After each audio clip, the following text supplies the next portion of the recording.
guitare, basse, batterie et une bonne dose de conscience politique. Ce sont les armes des Big Johnny, les nouvelles héroïnes de la scène DIY londonienne.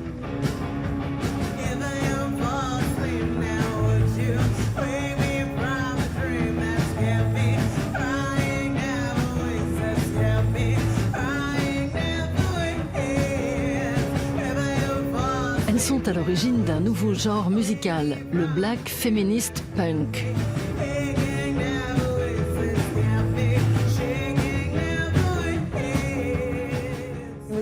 On a baptisé ça du Black Feminist Punk, mais le but n'est pas de lancer une tendance. On veut montrer qui on est. On est black, on est des femmes, des féministes, et on aime le punk. De nos jours, les femmes noires ne sont pas écoutées. Pas seulement chez nous, mais dans le monde entier. En tout cas, les femmes noires britanniques ne sont pas entendues. Si elles ont une voix, on les fait taire. On espère changer ça avec Big Johnny. Une mission ambitieuse dans le Royaume-Uni post-Brexit de 2020. En argot jamaïcain, Big Johnny désigne un type costaud. Dans ses chansons, le trio aborde le quotidien des femmes de couleur, ses icônes féministes et les fameuses amies noires qui servent d'alibi aux blancs. C'est ici, dans le sud de Londres, que tout a commencé.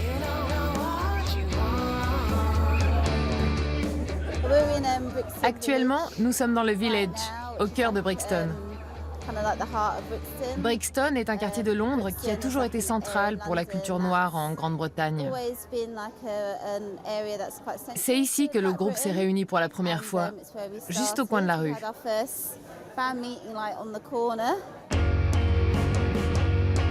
Les membres du groupe se sont rencontrés dans un workshop dédié au féminisme. En 2013, c'est finalement un festival destiné au nouveau groupe qui est à l'origine de la fondation de Big Johnny, ainsi qu'un amour partagé pour le punk.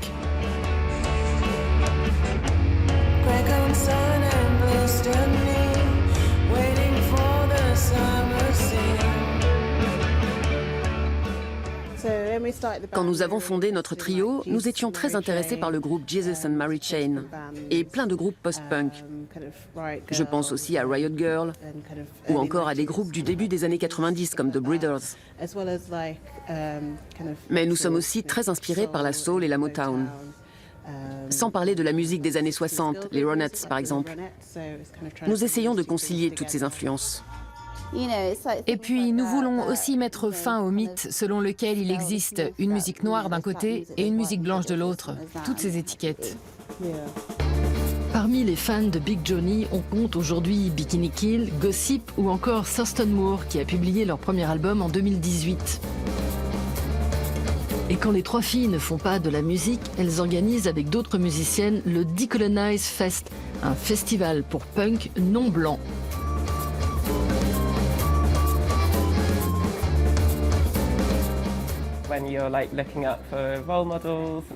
Quand on est une jeune musicienne et qu'on se cherche des modèles, c'est difficile de s'identifier, parce qu'on voit surtout des hommes blancs cisgenres dans les groupes, à la télévision ou dans les festivals.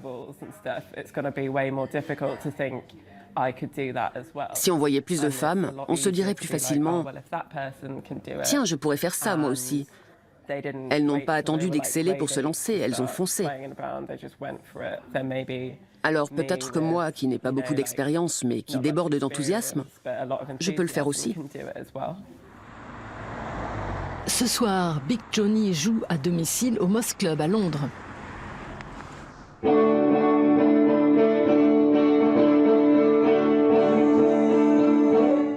tout dans la plus pure tradition punk, sans label, sans management et après avoir tout organisé elle-même.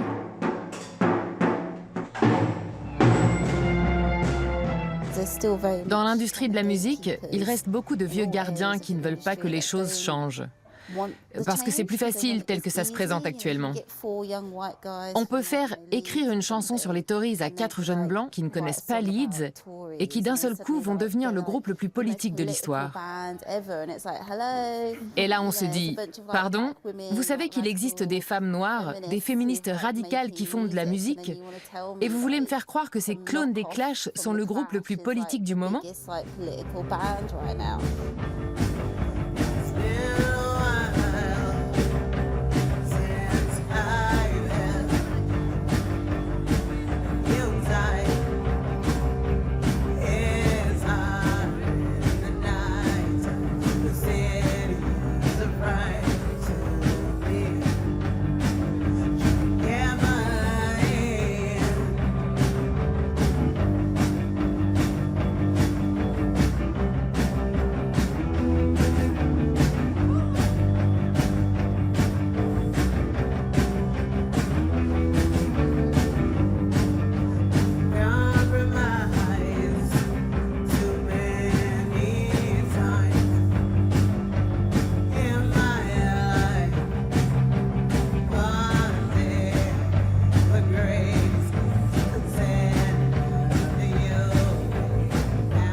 En ce moment, on oscille entre deux extrêmes. D'un côté, la montée de l'extrême droite, qui se croit à la tête du pays, enfin, qui en est à la tête d'ailleurs. De l'autre, on a un phénomène qui se développe en opposition à cela. Et notre dernier concert hier soir était justement dans cet esprit. C'est aussi le cas de Decolonize Fest et de Girls Rock. Il se passe beaucoup de choses et ça nous donne de l'espoir.